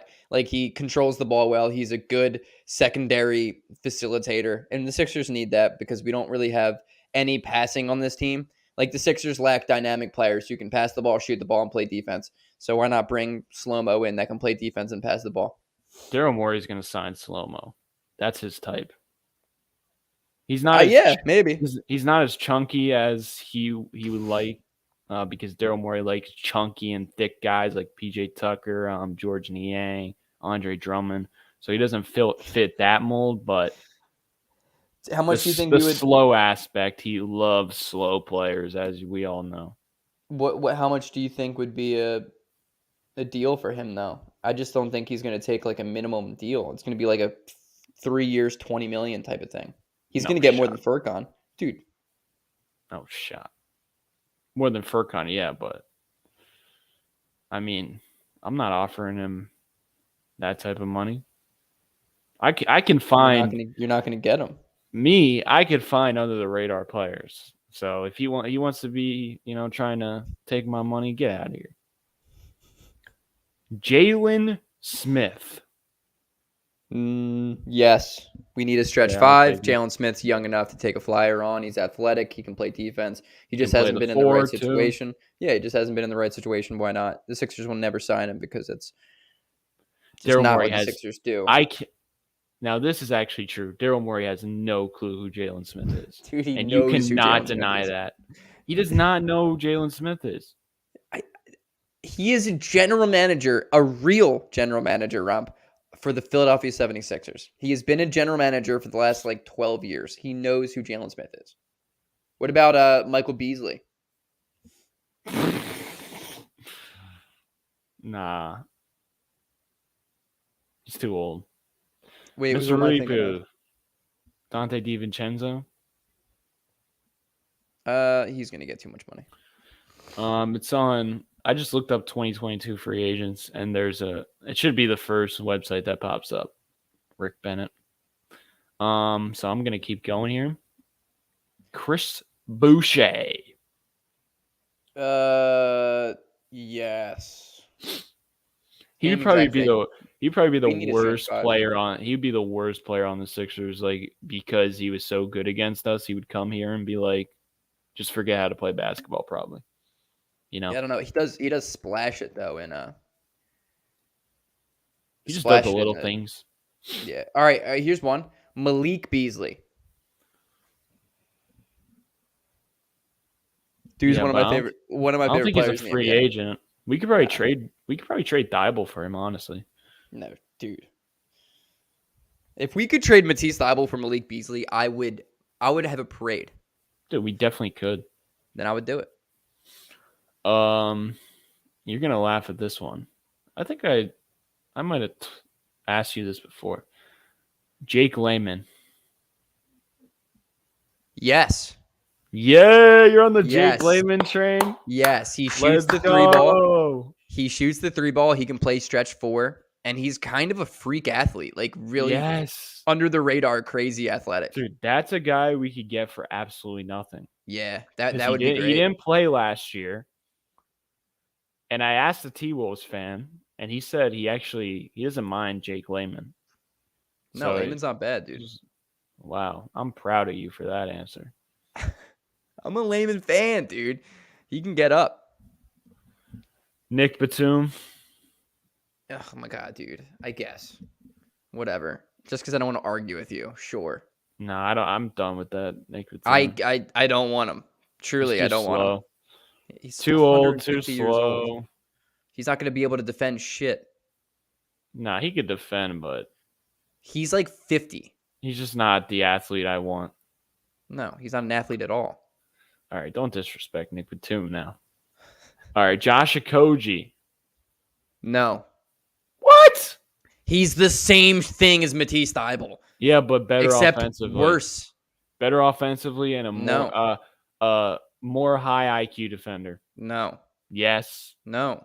Matisse he's the same thing as Matisse, dude. Matisse Thybulle gets blown by. Josh Okogie will stay in front and play smart and won't. Does getting Josh Okogie mean that we trade Matisse Thybulle? Or is there a chance that we have both on the team? If Matisse Thybulle's on the roster next year, I'm not watching. I'm not even kidding. Okay, so if Matisse is gone, then yes, I'll take Okogie. If we have both of those players going into next year, it'll be the ugliest brand of basketball you've ever seen. I'm thinking Matisse Thybulle's off the roster. Then yes. And if he's on the roster, I'm watching, but I'm only voting for Tyrese Maxey and Joel Embiid. Yeah, no shit. You think I'm going to be rooting for any other dude? No. I'm going to be miserable watching every game next year, but it doesn't mean I'm not going to watch every game. Frank Ntilikina. No. You see his defense in the playoffs, Greg? Come on now. You see his defense in the playoffs? Yeah, When's the last time actual that guy's made a defense. shot? It's not Matisse Thybulle defense. I am not even a Matisse fan. I don't understand why we're like. I don't want Frank Ntilikina, dude. I'm here to argue. I'll take Ben McLemore though. Give me some Ben McLemore. You want Ben McLemore? That's the epitome of not playing defense. Yeah, it's the epitome of a cone. one-dimensional player. He used to As be like Patrick my favorite Beverly player. said, he's a cone. Pat Bev. What do you think about Pat Bev? Oh. Otto Porter Jr. Yes. Yes, and yes. Yes, that's a lot of yeses there. Marquis Morris. Yes. just for the fights that he'll pick over the year. It's about time we get a Marquis Morris. Yeah, Or dude, Morris. they're from Philly. Why don't we just bring him in, man? Rodney Hood. Oh, probably not. I don't know, man. Maybe. Like I have nothing against him, but he just doesn't stay healthy. He's like Alec Burks, kind of. He reminds me of. Yeah, Burks is a little better of a creative facilitator. Are you running it back next year? Are you running it back next year with Paul Reed as the backup 5? No, Paul Reed has to switch to the power forward position, in my humble opinion. Yeah, I agree. But the Sixers have no clue about that. That's like Doc Rivers like 2 years from now. What? Power forward? 2 years from now, that's what we got. The problem with the Sixers is like we just have too many guys who are not progressive thinkers. Exactly. They're all still living in like 2004. You should We're never trying tattoo that on something your new. body. It's a big tattoo there, dude. The Sixers' problem is we don't have enough progressive thinkers. So you don't forget it and you say it every stream because it's a good point. I'll say it every stream from now on. You gotta. Oh, Daniel House is an unrestricted free agent. We could get him for the minimum. I'll do it. I want Scano Anderson. Yo, some JTA? Bring me in some JTA, man. The only problem is he's restricted. But I don't don't think the the Warriors, Warriors are going to... No, I don't think the Warriors are going to throw out a lot of money. The Martin twin, of course, from Charlotte. Oh, my God. Bring him in, dude. He's restricted, though. How much money are the Hornets willing to throw Martin? I'm not saying we should, but you're right. Do you realize how nice it would be if James Harden was like, yeah, I'll take a pay cut, and then we get off the Tobias Harris contract? Yeah, it's a totally different ball. We could literally get a max deal and still some space for some guys. Dude, it would be unreal. I don't even care about the max deal. I'm just thinking about we could actually get any role player we want. Yeah, you know? For sure. It would be amazing. Because we need depth. Dude, this team fucking blows. This team blows, dude. It's so... Like, we go so far into finding ways to, like, build, like, faith in this team. When in reality, nothing's going to work out. Well, our faith was all Joel Embiid, you know, last year. Because once his play went down, it was good night for the Sixers. Good night. GG's, baby. Yeah. Who else we got? Who else we got on this list here? I could go to point guards. Yeah, let's point guard it. We need a backup. All right. Russell Westbrook. No. Yes. Oh, we haven't touched on Zach Levine. Would you rather Zach Levine or Bradley Beal?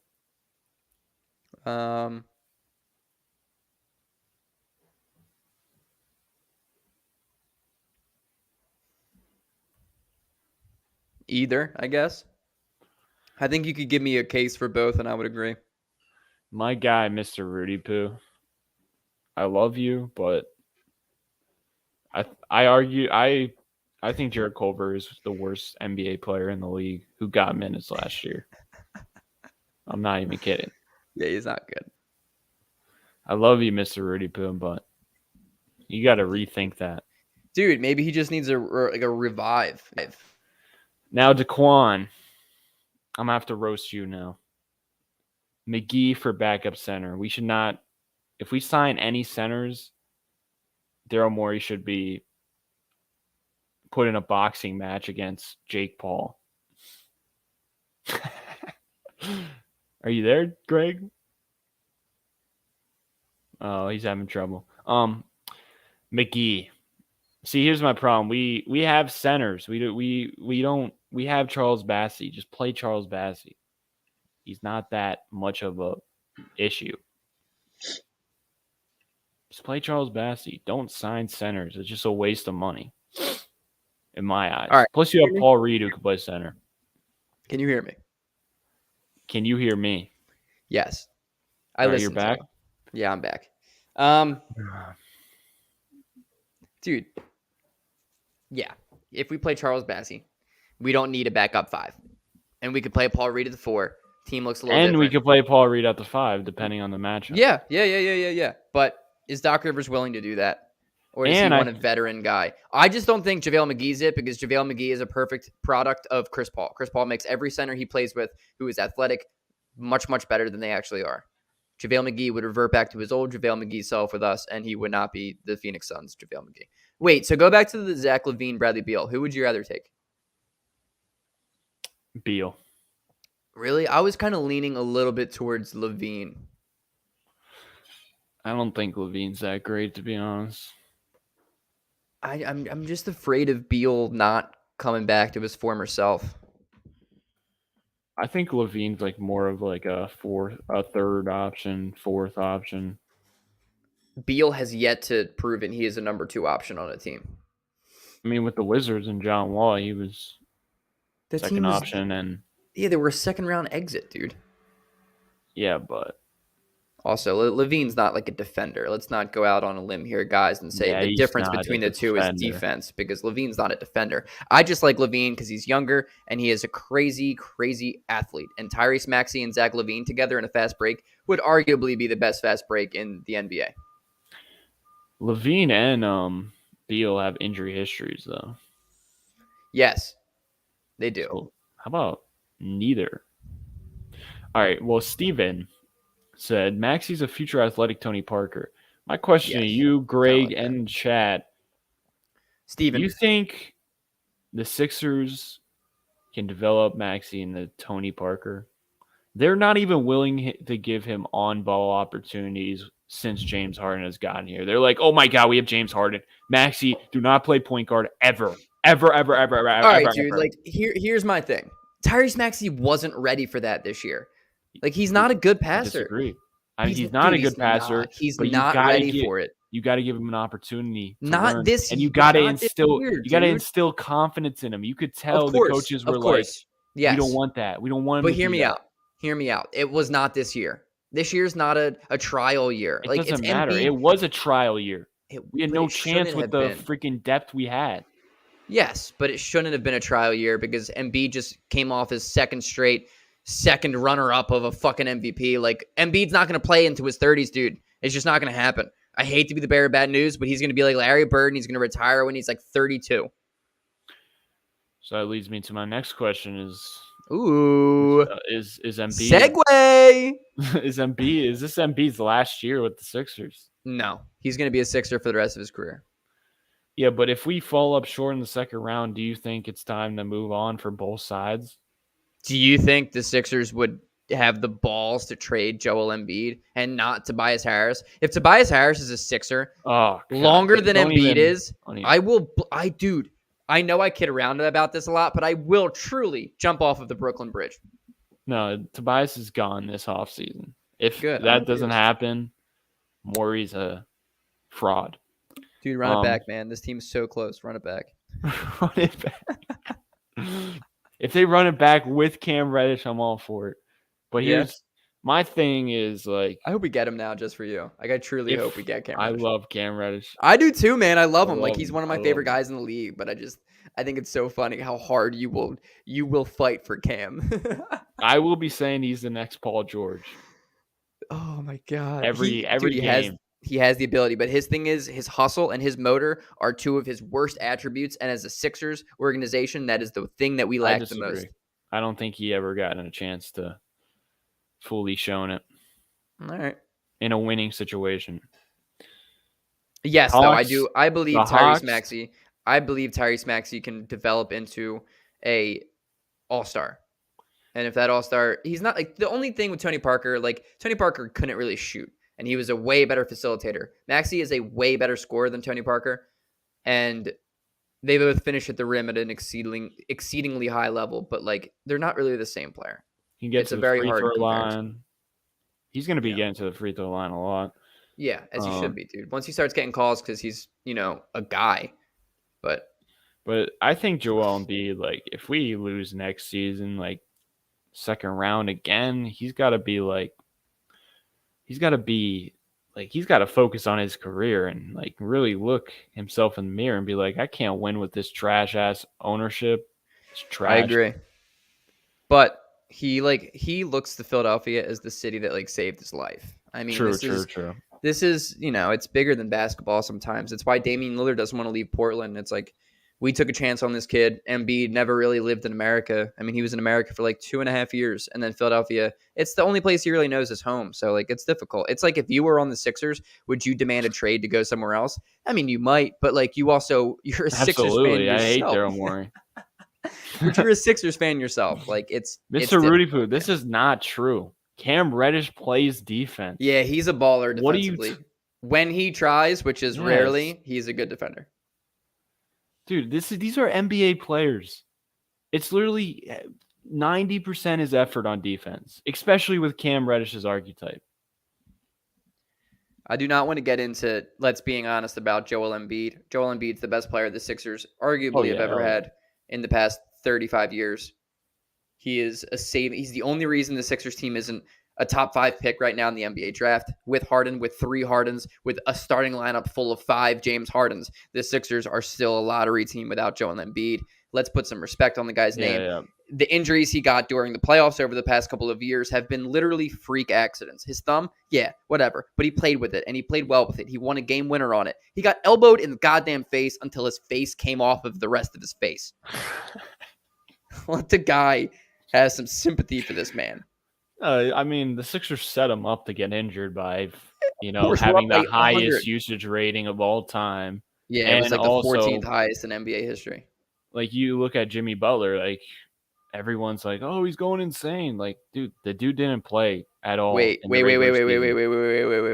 This guy says comparing Tony Parker to Maxey is stupid. Maxey's ceiling is Lou Will. Brother, Tyrese Maxey is already better than Lou Williams has ever been in his career. Let's be real for a second. Well, I wouldn't say that. I would at higher Lou Will efficiencies. Cool, off the bench. Off the bench, he was a stud. He had like 23 a game the one year. It was like the second highest points per game from a guy off the bench ever. Yeah, but no. Tyrese Maxey's better than him. Tyrese Maxey has a much, much higher ceiling than Lou Williams did. But that's also kind of why I like him coming off the bench. I would rather, hope and pray Maxey develops into a playmaker next year than James Harden dribble show, to be honest. So Yes. Plus, We Embiid would get more playmaking opportunities like he was getting early in the season. But then once James Harden came here, Embiid's playmaking just went out the window. Yes, but it's also like, I don't know, man. I would like Maxey to shoot a little bit worse than he's doing from 3 next year on a higher volume. I would like to see his dribble package become tighter and better and more diverse, and I would like to see him be able to facilitate and pass out of his drives at a much higher level than it was this year. Those are literally the only things that he lacks. You know what I want him to do? I want him to watch Jaylen Brunson and how he stops on a dime and then like pivots and fadeaway shot. Boom. Would you sign and trade James Harden for Jaylen Brunson? 100%.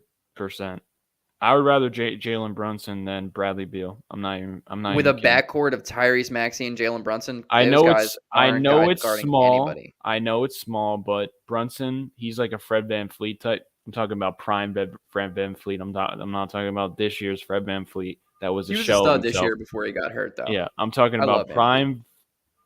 That could be like Kyle Lowry, Fred VanVleet. It could be like version 2 of Lowry and Fred VanVleet. I think Jaylen Brunson's a good defender because he's got the size and he's built. And I think Maxey will get built too. And I think they both, expend a lot of energy on defense. Well, James Harden, he's just, there. My excuse is not that Embiid got hurt. We didn't lose that series because Embiid was hurt. We lost that series because the Sixers suck. We have no depth. James Harden was horrible. It wasn't on Embiid. Embiid should have played better. And 4 turnovers a year. But his usage rate was top 20 in NBA history. Like, a turnover per game is such a stupid, like, archaic statistic to look at because it's so much more than that. It's so much more than that. The dude was the leading scorer of the NBA. Give the guy his flowers. Turns the ball over way too much. Dude, Maxey barely turns the ball over. Yeah, Tyrese is actually Honestly, I want him to turn the ball over. I want him turning the ball over more and making riskier passes. Like he had shitty turnovers in the playoffs, but let's be honest. I'm talking How about can you hate on Tyrese Maxey? Yeah, This is yeah, the problem with the Sixers fan base is like we just find ways to hate on everybody. How can you possibly hate on Furkan. Tyrese? Like, Dude? how could you hate on Furkan? Right, because that guy's going to be most improved next year. Tyrese Maxey, dude, is like, dude, he's a stud. He's like the best thing that happened. He's the only reason Philadelphia even was able to go out and get Harden because him and Embiid were carrying Don't a remind team. me of Harden. Don't remind me. Right, but he's the only reason this team was even relatively good. Without Tyrese Maxey on this team, we're like a 7 seed. You want me to explain why I hate Harden? I think it's the same. Oh, well, reason I don't that hate Harden. Majority of, I hate him. I've always hated him. Well, I liked him in his prime Houston days when his style play like actually worked. But there's a limit. It didn't work. Yeah, exactly. There's a limit to his style of play. And Luka may, it may be the same thing for Luka this year if the Warriors kick him out. You could only Luka's a more willing passer earlier in his career. Yeah, but it's the same type of system where they have to do everything. It's heliocentric. Yeah, everyone just stands and watches, and there's a cap to that type of offense. Usually conference finals. And James Harden is a shell of what he was in Houston or Brooklyn or whatever. And even if he does come back better, as we know, there's a ceiling on his style of play. So what is the fucking point of bringing him back if we're going to run Harden ball? Now, the thing is, if we come back with a different system and he, develops as an off-ball player, but let's be real, that's never going to happen. So once again, what is the point of bringing Harden back when we already know the ceiling of a system around James Harden? That's my because point. This isn't it's not the ceiling. Like, I hate Harden, dude. I don't want to bring him back. I wish we never made the trade. I'm right there with you. Everything you said is true. But, like, in reality, if you go back to honeymoon Harden and you look at those first 4 games, dude, we were running the pick and roll over and over and over again. It was but we were playing over and over and over again.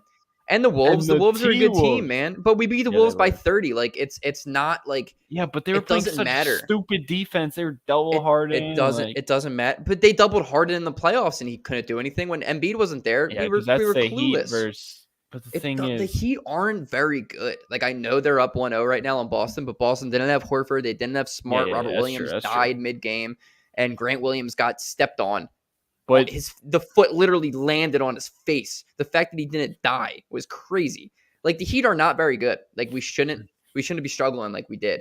Like, the Harden ball was not a thing until after the first week of having him. Like, why couldn't we just stay the same? Why couldn't we just run the pick and roll, have more movement? Like, why can't he just shoot when he catches the ball instead of running a stupid? You're asking. You know what he needs to do? Something different. You know what he needs to do? I will let him play the way he wants to play as long as he takes mid-range jumpers instead of three-pointers. He's not gonna.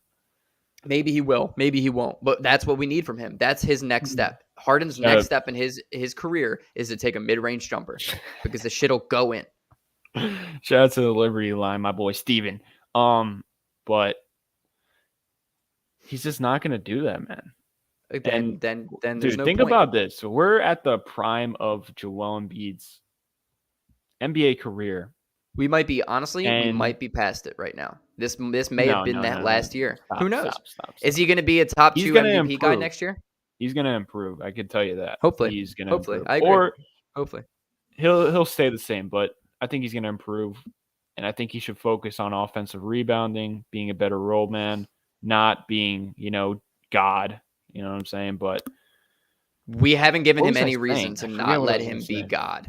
Like, we haven't given him other players to be able to help him. He has to be God. He is God. Yeah, I know. That's on the Sixers. Yeah, it's not on him. That's why I would not get mad. There would be no ounce in my body where I'm pissed off if Joel Embiid requests a trade.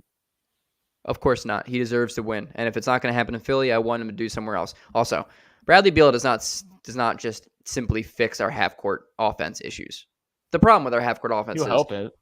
Yeah, he'll help it, but we'll always have 3 other goddamn guys on the court, including Matisse Thybulle and Furkan Korkmaz, that can't do shit. You're playing on 2-on-5 offense, 3-on-5 offense. How about we figure out a way to be a 5-on-5 offense? That would be fun. That's true. How about we just get rid of Harden because I know Daquan in the chat is Harden. He loves Harden, but like, dude, The only thing worse than James Harden is James Harden stands. No, here's my like. If you watch the Celtics and Heat game, that is your exhibit A of why you don't want Harden back, because Yes. every player on the court is playing 110%. Harden does not do that, and even if he does come back, and my prediction is he's going to come back. He's going to play very well in the regular season, and I'm not going to be shocked if he does, because he's James Harden. He's still a very valuable player. He's going to play very well in the regular season next year, I think, and everyone's going to hop back on board. But then come playoff time, yeah, probably for the content. But in the back of my mind, I'm going to know, this. But the thing is, when it comes to playoff time, when teams actually scheme up defenses, actually play hard every single night, he's going to be limited just like he is every playoff run, and he's going to have shitty games. Basketball is a young man's game. It's not a game for a 45-year-old guy stuck in a 33-year-old Well, he's not. He's 33, but he seems like he's 38. He seems like he's older than Chris Paul. Yeah, he's 45. He's stuck in a 33-year-old man's body. Harden only gives 200% at the buffet line. Dude, Daquan, I love you, brother. I love that you support a guy the way you do, but let's just look at the 2 games without Embiid, please. Harden had one game, literally one game in the entire playoffs where we were like, yeah, he's good. And I'm not comparing Harden to Embiid because Embiid is the same fucking problem. He does not succeed in the playoffs. He hasn't been able to be that guy that you can rely on to get out of the second round. Embiid has his problems. Like, we're not saying that he doesn't. We're not saying Embiid's the savior, because we literally talked about that in the beginning. Yeah. We said he can't be a number one option. He's not a number one option. Offensive threat. He's not a guy who you can rely on to be your number one guy in the playoffs, but neither can Harden. We need a guy who is an alpha. And once again, I'm going back. This is where the Sixers messed up. They forced Joel Embiid to turn into this player when in reality, he should have just been able to focus on offensive rebounding, prototypical center stuff. And then eventually, he would master those things. But right now, he's mastered everything outside of what a center does. Which it's not bad. It's not bad. Right. But it's harder to do that in the playoffs. It's hard to win a championship with a center as your number one guy. So yes, that's why Halliburton would have been really cool. Halliburton would have been good because there would have been way more offensive like movement, pick and rolls. It would have been just way cooler. It would have been better basketball. Here's the problem though. We're at the point where Embiid is amazing at Kobe stuff, but he's mediocre at pick and rolls. He's mediocre at finishing off pick and rolls. I don't know if I agree with that. He's mediocre at getting post position. Well, that point is so interesting because he could be so dominant at going low post. But I think it's his mentality, the fact that he has this God complex because he has to. It's not his fault that he has to be the guy to create his own shot. He has to be the guy because if not, he's going to get double teamed, triple teamed, quadruple teamed, guys coming off the bench to guard him too. All of a sudden, there's 8 dudes, including the opposing coach, guarding him on the low post. And what's he going to do, dude? It's not just on Embiid. Like, he gets post positions a lot of times. We just don't have the bastards to make it. Besides James Harden, no one can do an entry. Harden's the only one. What year is this, dude? That's the first thing I learned in playing basketball: how to do an entry pass. Give it to the guy who's the tallest dude on the team. See, that's where I have to give Harden credit. He's the only one who gets Embiid in better positions. Yes, and he also gets Embiid going. And dude, James Harden is a top 2 passer in the NBA. Yeah, but his negatives offset. Like just like Kevin Durant said, in the playoffs, it just becomes ISO basketball at the end of the day. So playmaking in the guts of the game, it's not as valued as people make it out to be. In like fourth quarter playoff time, when you just have to beat your man, playmaking is not gonna. You got to get a bucket. You got to get a bucket, man. Right? Does that make sense? Who would you rather have, Donovan Mitchell or James Harden? Donovan Mitchell, just because he's younger. I think everyone talks about his defense, but I just think he's sick of Utah. I think he just has to. I think Embiid would help his defense.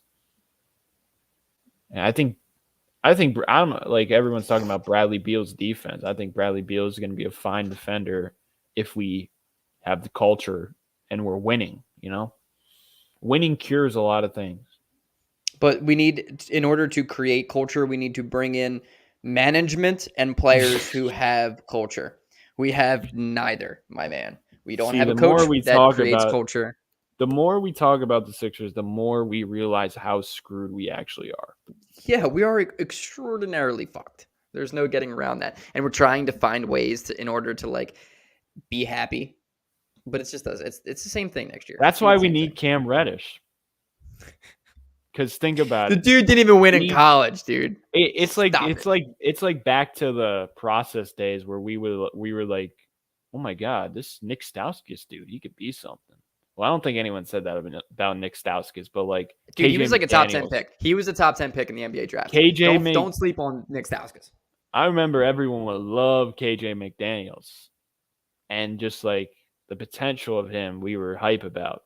We don't really have that now besides Maxey, so that's why we need Cam Reddish. KJ McDaniels had 1 year in the NBA after the Sixers traded him, and then he fizzled out. The only reason he was relatively okay was because we won 10 games that year, Romp. We played Tony Roten, who shot 45% from the free throw line, playing 41 minutes a game at point guard. He was the worst. The Sixers team sucked. What's KJ? I miss the tanking days because we were horrible, but we got happy about it because we didn't expect to win. Now that we expect to win and we don't, it's just, I just want to cry. No, my thing is, I just want to lose and actually, know that the team gave it their all, and just Wrong know city that, for that. Wrong city for that. The Hawks series, it was just the Sixers lost more than the Hawks won. Yes. And this year, it was Embiid's injury. The Heat were the better team, obviously. But, if Embiid's not injured, he's fully healthy. I just want to have a season where they try hard. The Toronto Raptors game-winning shot loss. I don't think anyone was necessarily mad at the team. No one was mad at the team. We were just very sad, but that team gave it their all. Yes. Toronto was just better. Yes. And you know what? I didn't expect the Sixers to win that Heat series in reality, but I would have appreciated it if we didn't go out the way we did. We win 2 games handily at home. The whole series turns around, and then game 5 we play like dog shit. We have no energy. We don't lose. The Heat don't win that game. We lose it from the very jump. Yep, and then I'm all right, dude, the Sixers are going to get eliminated if they play like that again. They have to come out and play hard, and they don't. They just don't play hard. It was just effort. We can't be losing games on effort because effort is such a bullshit excuse as to why you lose something. It's the NBA, dude. Everyone just go out there and play hard. But for some reason, the Sixers can't do that. Damn. You're pissed. Oh, I'm pissed, dude. I'm tired of this. The Sixers culture. We are the Sacramento Kings of the East. Oh, yeah. Yeah, we are. They're better than us, though, because they made a conference finals more recently. 2002. Fuck, dude. I hate that I love basketball so much. I truly hate it. It's the worst quality in me. Yeah, but the worst thing is, why can't we just lose, knowing we're giving it our best shot? Bringing back Doc Rivers, we're already putting ourselves in a hole because he's a terrible coach. He doesn't care anymore. He's part of the problem why we come out so flat. You're telling 100%. me if we're in this situation like the Miami Heat were in game 1 where they were down 11 at halftime, you think the Sixers come out punching? The Sixers haven't come out punching in years. We don't know what fire is. Exactly. Eric Spoelstra, though, he, probably lit them up in the locker room, made some adjustments. He did something. And the Heat came out and had one of the best third quarters in the playoffs. So that's just all coaching and also having the players that I feel like George Niang hustles, but it doesn't look like he's hustling because he's so slow and chunky. Niang's good at what he does, but he doesn't do anything other than one thing. And when is that one thing not working, like in the playoffs because he was hurt, He's unplayable. And that's instantly a guy who we relied on all season long to play valuable minutes. Can't play valuable minutes in the playoffs, and it's one less guy. And dude, it's just like we just don't have any two-way players, which is going to somehow circle back to you saying Cam Reddish. Cam Which, Reddish. Yes, Why make a video? The Sixers need Cam Reddish. Need like the biggest clickbait. The superstar the Sixers are missing, but can get with like a silhouette. Yeah, a silhouette with a question mark in him. So the Sixers, what's up, Sixers fans? We need the next Paul George. I start out Cam and saying, Reddish. well, I started my I am a GM. I'm a real GM, and I traded for him in my mock off season. So it's possible. Dude. Maybe we can like somehow find a way to be general managers of like teams in like Kazakhstan. I'm sure they have an NBA league or like a professional league, and like not a lot of guys want to be GMs. So like next thing you know, like we're GMs for like teams in like one of the stands, Uzbekistan, Kazakhstan, maybe Afghanistan, dude. Yo, you want to move to Afghanistan with me? I would just sign all the failed process players. Yes, I'm bringing in Furkan Aldemir, who probably lives there already, and like Tony Roten. And we're just going to destroy. And slowly but surely, we're going to build a big enough resume where the next thing you know, we're coming in like the Dolan brothers, and we're going to be the GMs for some NBA team.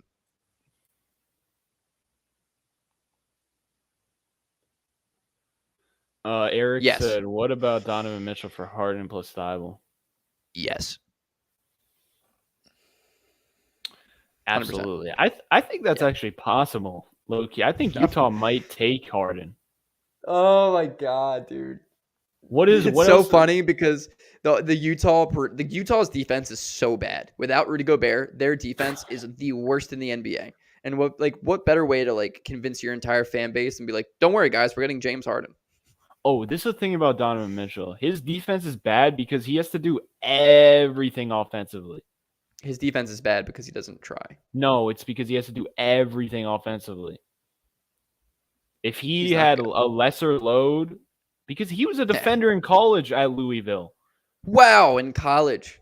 He's undersized, and he just doesn't try. No, you're sweet. I'm telling you, if he takes less, responsibility, he's going to be a good defender. I don't care what anyone says. Okay. Who's a better defender? It's kind of like Joel. It's like Joel Embiid. Remember how good he was, how amazing he was defensively his rookie year or first 3 years? He was way better than what he is now. Statistically, yeah, but gravity-wise, he is still equally as good. What my point is, he takes possessions off because he has to do so much offensively. Right, and because every time he's ever gotten hurt, every time Embiid's ever been hurt, it's always on the defensive side. Yeah, exactly. But Donovan Mitchell's not gonna try on defense, or even if he does try, he's gonna be gassed because he has to do the playmaking for the Jazz. He has to do the shot making. He has to do everything. It's just another guy with a god complex for that team. Yeah, it's the thing we just explained. Yeah, we're 1 hour and 50 minutes in. Greg, how much longer do you want to go? Are you done? We can end it at 2 hours. Why not? All right, we'll go 10 more minutes. I'll trade Harden to. Okay, so just rattle me off a couple of guys that you think realistically, and we could trade Harden for, that you would want. Is Mitchell the top? It's not real. It's not realistic. What's realistic then? Is it Brunson? Is that realistic? No. What's realistic is James Harden coming back. That's the only realistic thing. Okay.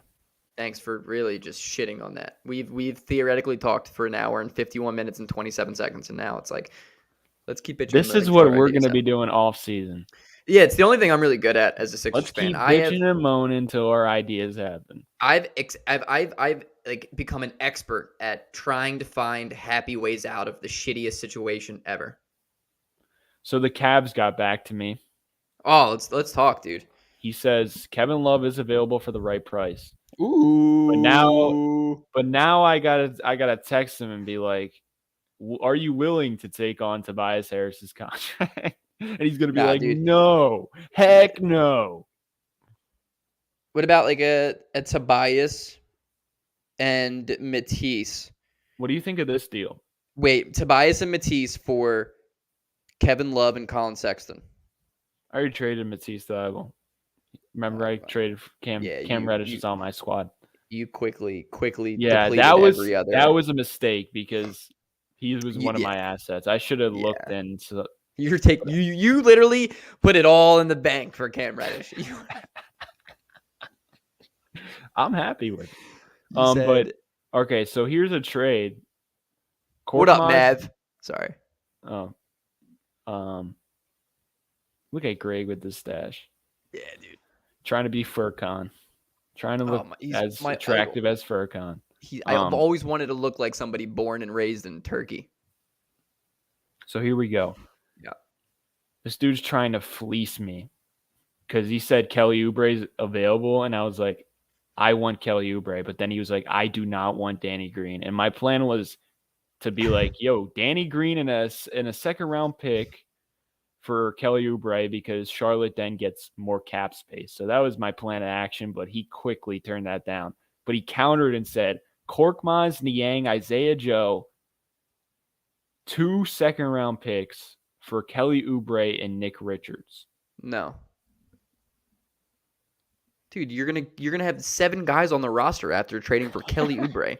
Is Kelly Oubre the guy worth having? He shifted the culture in Phoenix. People don't know that. Up, dude. He did. Stop. He shifted the culture in Phoenix, bro. I'm telling you. Then why is he in I Charlotte? know Phoenix Suns fans, and he was a big reason why they turned it around. He was an energy guy. Then why is he in Charlotte?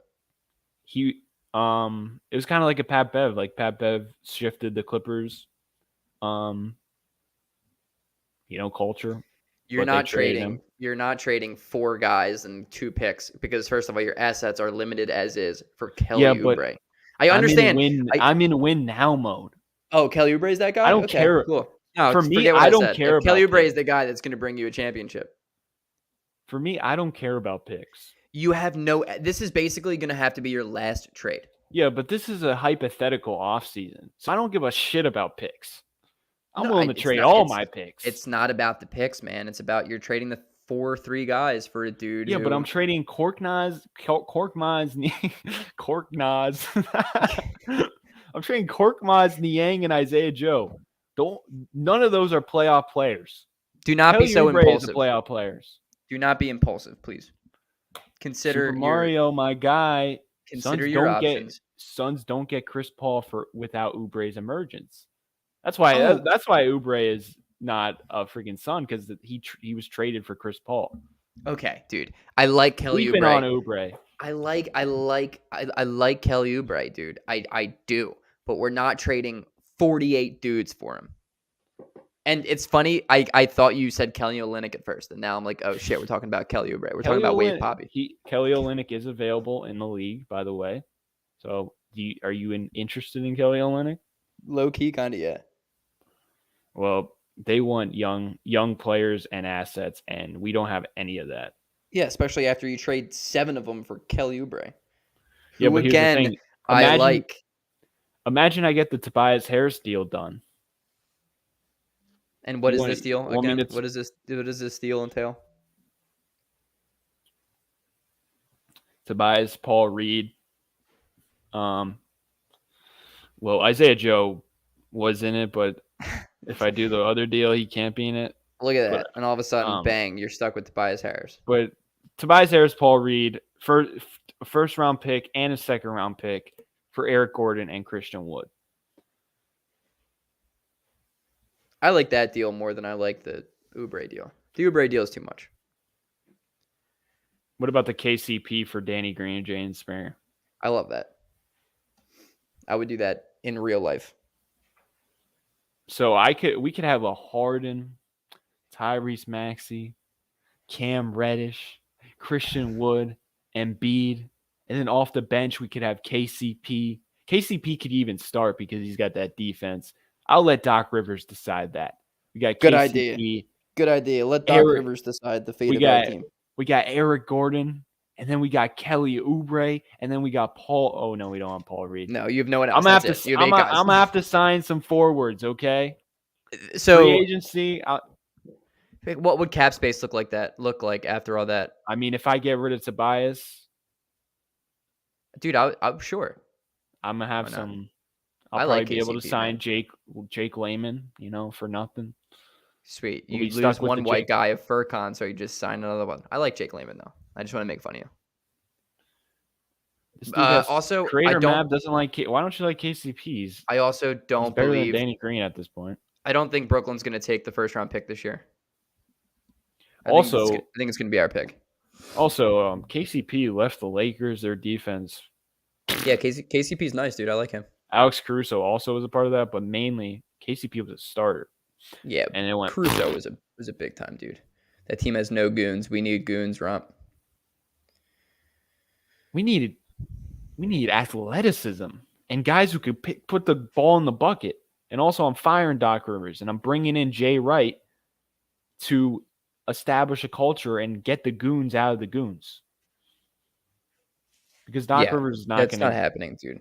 You need a goon to teach others how to be a goon. You guys are sleeping on Kelly Oubre. He is way too good looking to be a goon. Come on, dude. Look at the goons in the NBA. They're always ugly dudes. They're always ugly dudes. I don't think you watched Oubre in Phoenix. I really don't. I like Kelly Oubre. That was also 3 years ago. I've seen him in Golden State. I've seen him in Charlotte. I like his game. I think he's cool. I think he's a good player. Golden State, man. He's awful. He didn't fit in Golden State. He was one of the only players in NBA. You know how hard it is?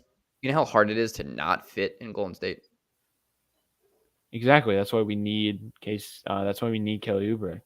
But he didn't fit in. If he doesn't fit in Golden State, the most fittable team, it's most likely he's going to fit with the most unfittable team in NBA history. Sold. I got a point there. Sold. We got one more minute, but shout out to the chat. Yo, chat, go subscribe to both of our channels, dude. Yeah, subscribe to link in the descriptions of both. You could follow Greg Melly on Twitter. My link is in my bio. The link is in the bio. Where he tweets nonsense. And it's nonstop, too. I tweet fucking gold. What you're talking about. Christian Wood, I think. Oh, man, I would love Christian Wood. He would be a breath of fresh air. Holy crap. Pure athleticism. He also thinks he's better than he is, which is a breath of fresh air. Back to Philly, too, man. Back to where it all began. Why not, dude? Bring this shit in. Oh, my God. All right. Well. Yep. Until next time, dude. We'll do it next week. This is episode 2 of the... I'm not calling it that. The Gromp. I almost called it. I'm not doing it. It sounds like a disease you pick up on a cruise ship, dude. Like, oh my God, you got the Gromp? Yeah, dude, I'm bedridden for the next 2 weeks. Oh, sorry to hear that, man. Yeah, I'm not. The Gromp. The Gromp. Okay, all right, we'll work on it. Next week, come up with a new one. Hopefully, I can trade Tobias Harris by the next let me know. Gromp pod. Let me know. Yeah, the next Gromp pod. Oh, see you guys later. Awful. Peace out, guys.